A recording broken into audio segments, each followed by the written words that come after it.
Olá, amigos. Boa noite.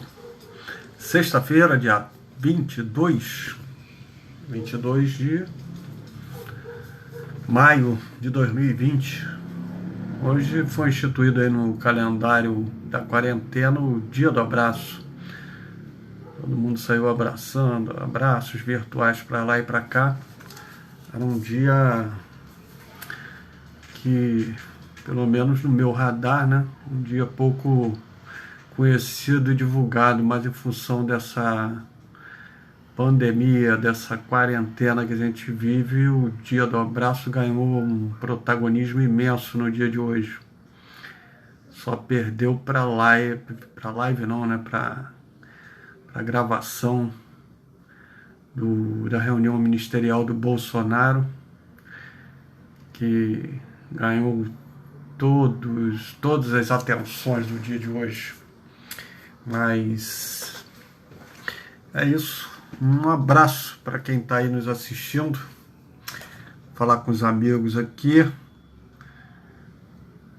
Aninha, minha prima, um abraço. Eli, tudo bem? Valéria, Vanderlei, Jane Duarte, Dona Ana, um abraço aí para vocês. Vamos começar porque o Jornal Nacional hoje vai vir quente, fervendo. Então a gente vai fazer essa live um pouco mais curta para poder não perder nenhum minuto do Jornal Nacional. O Jornal Nacional está mais quente do que a live do Vinimar. Mas é o seguinte, minha gente. Hoje o Brasil passou a ser o segundo país no mundo em casos de coronavírus. Ultrapassamos hoje a Rússia. Só estamos atrás dos Estados Unidos. Em número de casos, agora é Estados Unidos, Brasil, Rússia. Depois vem lá, eu acho que é a Inglaterra, se não me engano. Mas o fato é que nós somos os segundos. São 330.890 casos. 330.890 casos notificados, com 21.048 mortos. Hoje registrou-se 1.001 mortos. Entrou no sistema do DataSUS, no sistema do governo federal, 1.001 mortos pelo coronavírus. A América do Sul se tornou o epicentro dessa doença. Era a Ásia, depois pulou para a Europa, depois foi a América do Norte e agora caiu aqui para gente, aqui para o Sul, América do Sul. E o Brasil liderando. Não tem país na América do Sul que tenha tantos casos de coronavírus quanto o Brasil, nem próximo. É muito mais casos do que os outros vizinhos nossos. Aqui no estado do Rio, que vive um problema também seríssimo, né, de atendimento, de casos crescendo, né? Nós somos o terceiro no país. São Paulo, Ceará e Rio de Janeiro. O Rio são 33.589 casos, com 3.657 mortos.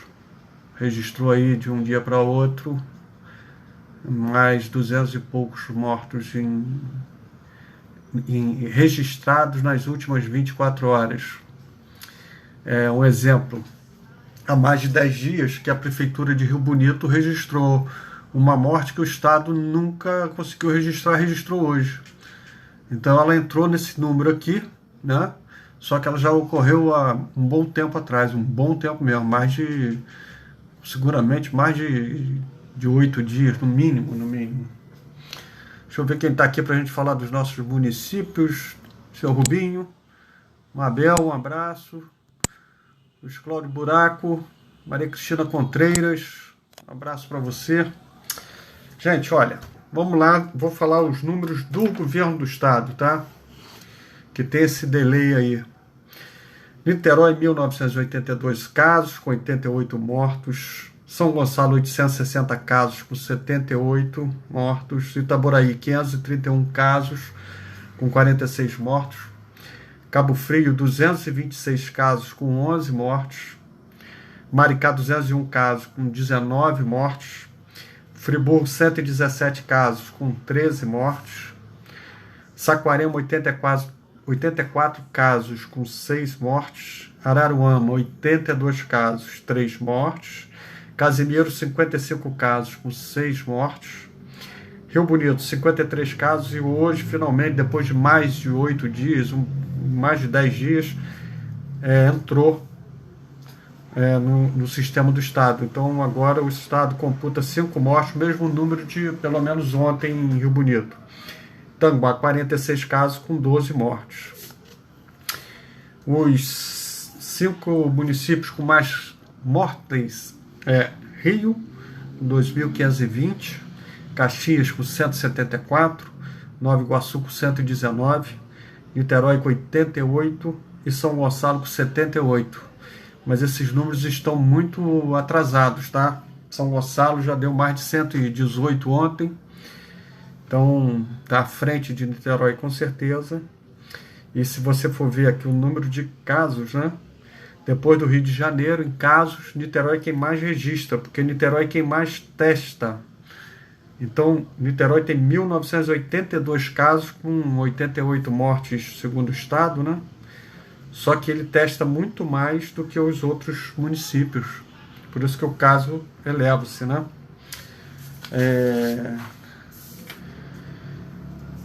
Vamos falar aqui dessa questão da cloroquina, porque foi publicado um estudo naquela revista The Lancet, que é uma revista científica muito conceituada nos Estados Unidos. Ela publicou, né, um estudo feito com 96 mil pacientes no mundo inteiro que foram hospitalizados com casos de Covid-19. E, segundo esse estudo, quem foi tratado com a hidroxicloroquina aumentou o risco de morte devido a problemas, complicações da área coronariana, né? Principalmente um aumento de arritmia cardíaca. E aí se perde o controle e a pessoa vem a óbito. Então é um efeito colateral do medicamento. A exigência, né, de publicar aquele decreto que liberou a cloroquina para início, para casos leves de Covid-19, um fato que não tem apoio científico, né, fez com que o secretário nacional de Ciência, Tecnologia e Farmacêutica do Ministério da Saúde pedisse demissão. Saiu a exoneração dele hoje. Ele, não concordando com isso, saiu dessa estrutura administrativa do Ministério da Saúde. Então não é uma coisa tão simples assim. Bom se fosse, né? Bom se a gente tivesse um medicamento que realmente tratasse a questão do Covid-19, mas a gente ainda está longe disso. Não há essa possibilidade, por enquanto, né, de ter um medicamento que se imagina até que é mais fácil ter a vacina, que deve demorar aí pelo menos uns 6, 7 meses para começar a existir, né, sendo otimista, né, do que ter um remédio. Vou ver aqui quem está falando aqui. Rosana Fanzeres, um abraço para você. Rosana Caminha. Cristiane Vieira, um abraço também. Wanda, outro abraço. Janaína Parreiras, um abraço para você. Gente, o Brasil parou agora à tarde, porque o vídeo da reunião ministerial do dia 22 de abril, o tal vídeo que o ex-ministro Moro colocou lá no depoimento dele, né, que foi onde tem falas do Bolsonaro demonstrando que queria mexer na estrutura da Polícia Federal no Rio de Janeiro. O vídeo saiu hoje, teve um corte que foi pequeno, porque é uma fala ali do Bolsonaro com relação aos Estados Unidos e à China, que com receio disso poder criar uma crise diplomática, o ministro Celso de Mello resolveu cortar. O resto está todo lá. O vídeo, a reunião ministerial, em termos de reunião de pudor, né, com cargo, em termos da gente assim ter um pouco de civilidade, não tem nada disso. É uma loucura. É uma reunião que parece uma reunião de botequim. Tem pessoas aí no Twitter que já conseguiram contabilizar, né, quantos palavrões tem no vídeo, quantas vezes se xinga tal palavrão. Os números são imensos, imensos. É assim, em termos de palavreado, é estarrecedor. Até quem frequenta bar de esquina fica impressionado, porque o Bolsonaro xinga o tempo inteiro, é palavrão para lá, tudo tem que estar pontuado com palavrão. Demonstra-se uma falta de... é o que se chama de liturgia do cargo, né? Uma falta de pudor mesmo, né? De cuidado, porque é o presidente da República, né? E o vídeo, assim, o Bolsonaro é o Bolsonaro, é aquilo ali mesmo.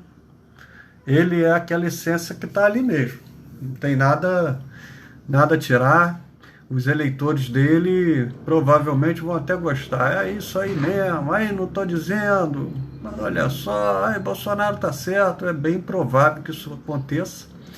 Agora, quem não é eleitor do Bolsonaro, quem não está acostumado com isso, vai se assustar, porque umas ideias bem bolsonarianas mesmo, né? Que é armar todo mundo, porque na visão dele, quem está armado não vai cair numa ditadura, porque reagiria, né, a um estado ditatorial na arma, com arma em punho. É uma teoria bem maluca. Fala os despropérios ali, realmente deixa quase que claro, né? Não sei, porque a justiça é meio, né, tem suas situações, né, interpretações, né, mas fica claro ali que ele quer mudar a Polícia Federal, né? Não tenha dúvida disso, a Polícia Federal no Rio de Janeiro. Mas usa aqueles argumentos, fala um monte de loucura, se coloca mesmo assim, daquele autoritarismo bem retrógrado, né? Parece assim que o cara vive em outra época, né? Outra época.